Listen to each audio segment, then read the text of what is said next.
All right, today, so we are talking about protein. Most people think this is the most important macronutrient, and it's important, but probably just as important as your carbohydrate and fat. So I wouldn't really try and get too caught up on the whole protein dilemma here. So some things to think about that I think can help you out. First off is recommendations of protein. So if I were to give you just a blanket statement, not knowing anything about you, and all I knew is you're just trying to get fitter, gain some muscle, I'd probably just tell you to consume 1 gram per pound of body weight. So if you're a 200-pound male, consume 200 grams a day. Pretty straightforward. But then obviously if somebody was helping you, that number is going to change pretty greatly.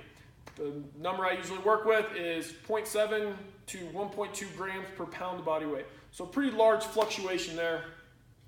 And then looking at some digestion and timing myths with protein. So let's say you eat a giant steak at night. There's a bunch of people out there that'll say if it has 60 grams, you'll only digest 20. So first off, that's not true. That's a myth. You will probably digest all of it. But the better way here to look at it is how much is going to go towards muscle protein synthesis. So this is a fancy way to look at it. How much is going to constructively help you build muscle? And now the answer behind that is probably about half of that. Because your body's not going to consume 60 grams of protein to help your muscle protein synthesis rate.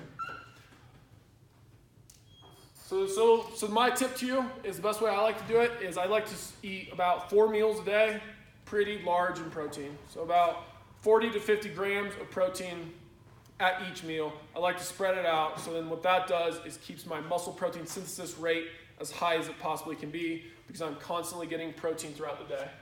And then for your post-workout, most of you guys know that protein is extremely important to consume post-workout, and I would go ahead and say, depending on your size, around 15 to 25 grams of protein is best.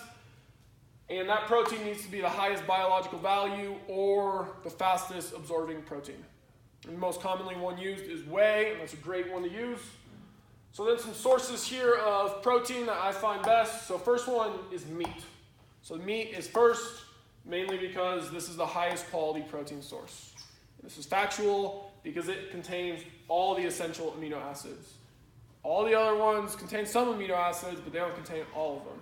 That's why it is the best. And not only that, it is extremely high in protein.